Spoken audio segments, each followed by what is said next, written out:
All right, you guys. Now? Yeah. Sweet. So histograms is just another graph for quantitative data. All right. So don't confuse bar graphs and histograms. Bar graphs are for categorical data, and histograms are for quantitative data. Histograms are side by side, like right next to each other, and bar graphs have some space in between the categories. All right, making a histogram. So what percent of your home state's residents were born outside the United States? A few years ago, the country as a whole had 12.5% foreign-born residents, but the states varied from 1.2 in West Virginia to 27.2 in California. The following table presents the data for all 50 states. The individuals in this data set are the states, and the variable is the percent of the state's residents who are foreign-born. It's much easier to see from a graph than from the table how your state compared with other states. So here's everybody's percentages. Steps in making a histogram. So you want to divide the data into classes of equal width. So are you going to go by 10%, 5%, 2%? Okay, you get to decide. Find the count, which is the frequency, or whatever is inside each range that you chose. Or you can do percent relative frequency of individuals in each class. And then label and scale your axes and draw the histogram. Don't forget to label and scale your axes. I definitely check for that on the homework.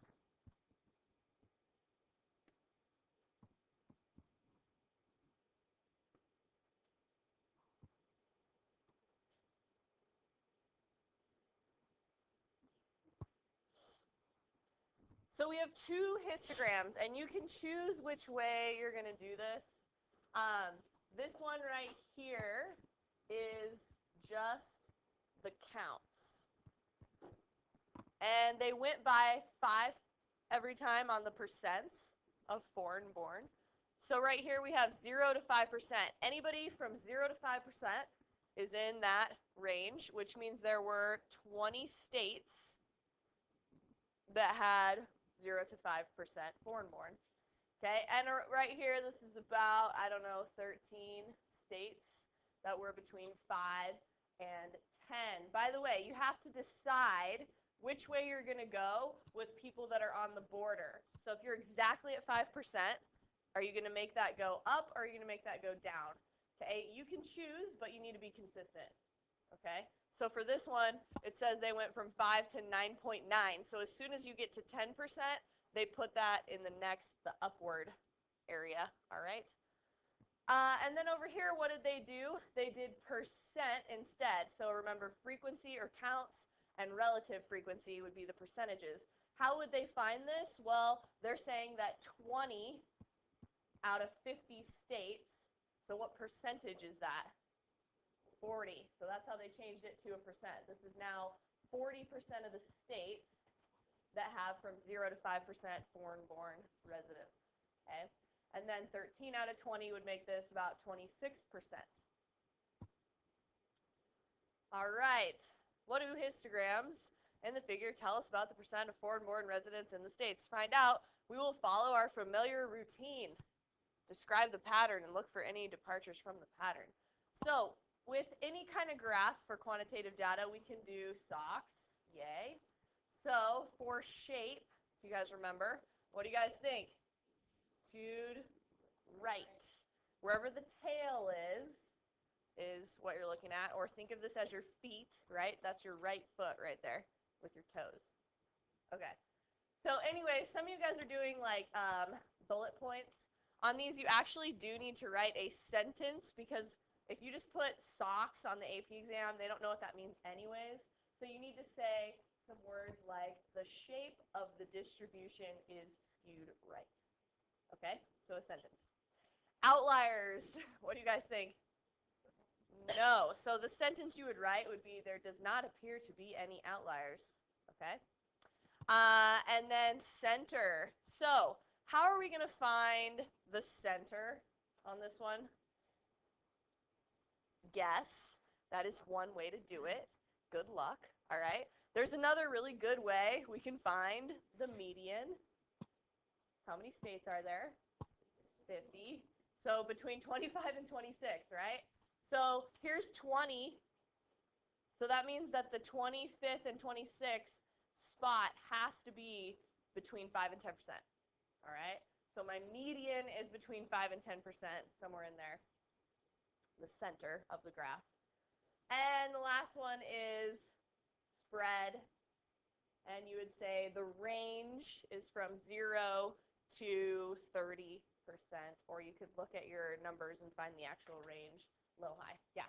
The y-axis is percent. You just find 50% on the center? Yes. Yep. So that would have to be, you'd have to add each percentage to get over, you know, and then it'd be in between. So what was this percent? 26%. So you're already like past the 50, so yeah, it has to be here. Okay? All right, heights of your classmates, and we're going to try this on the calculator. So we're going to enter all this lovely data into our calculator. So go ahead and find a calculator.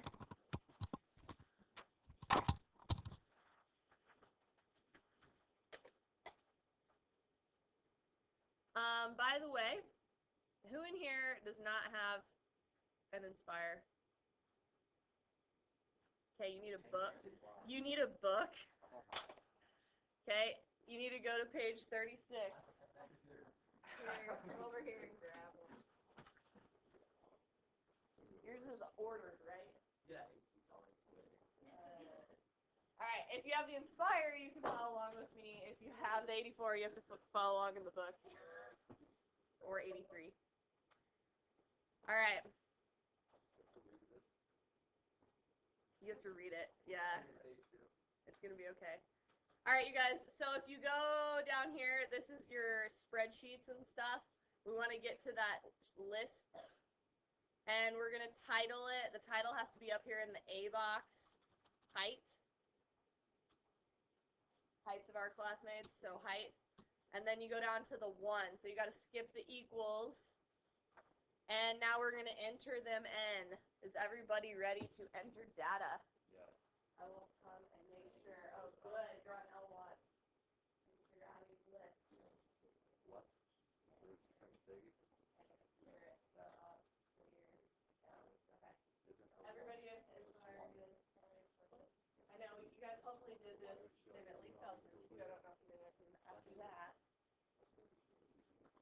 You're confused. All right, here we go. 65, 68, 65, 69, 68. Too fast? Everybody caught up? All right. 70, 66, 64, 71,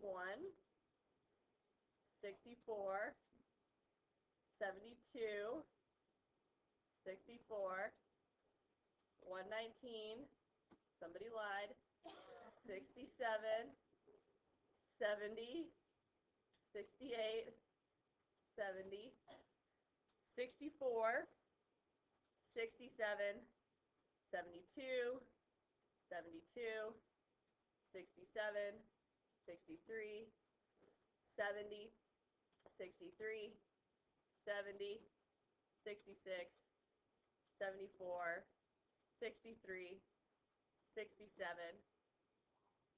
66, 71, 74. I'm going to put the data up if you zoned out, okay?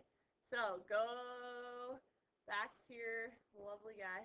Control and dock are these two buttons that you want to press. So it's plus a page that you're doing. And you're going to go to add data and statistics, number 5.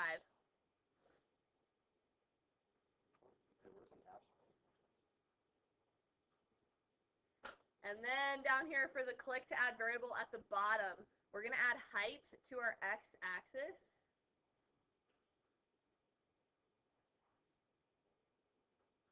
Okay. All right, cool. So now what are we supposed to do? We did that menu, plot type, histograms. So go to menu, and then plot type, and then we want to change it to a histogram.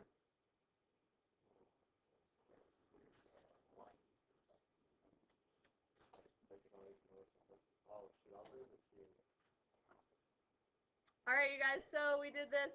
Arrow to the blank space on the graph, and we're going to change the bin settings. So you want to make sure your little arrow is in the blank, like somewhere not on a bar, okay?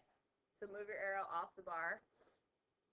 And then we're going to go press Control menu and bin settings. So this time not menu, but Control menu. Mine didn't do it, because I must not have my cursor over here.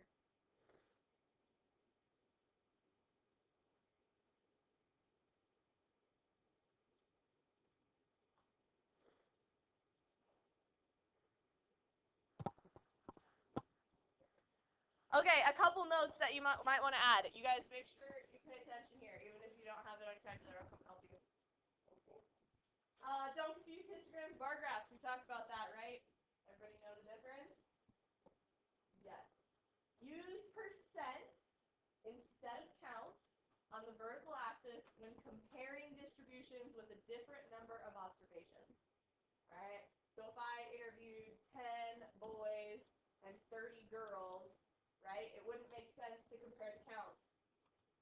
Because obviously you're going to have more in one category. But if you change them all to percentages, then you could compare the distributions. Okay?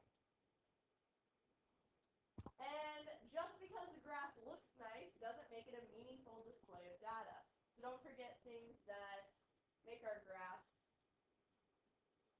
not appear quite right. They could lie to us.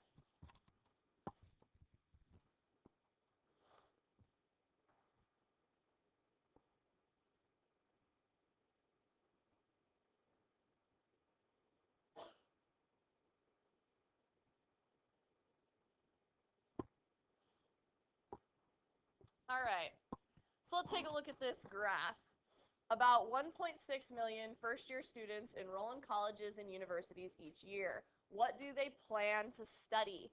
The graph on the next page displays, or on this page, displays data on the percents of first-year students who plan to major in several discipline areas.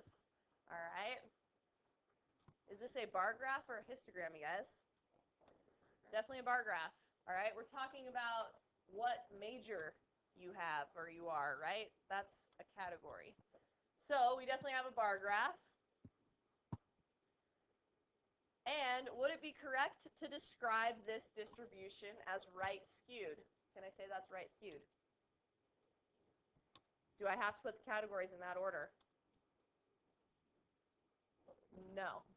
So no, you would never describe a bar graph as symmetric or right skewed or left skewed, because it's a category and you could switch all those categories around, right? When we did that coffee problem, you don't have a specific order. So you're never going to do stocks with your categorical data, really. Does that make sense? Okay. I think that was the last question. Go ahead and write this down.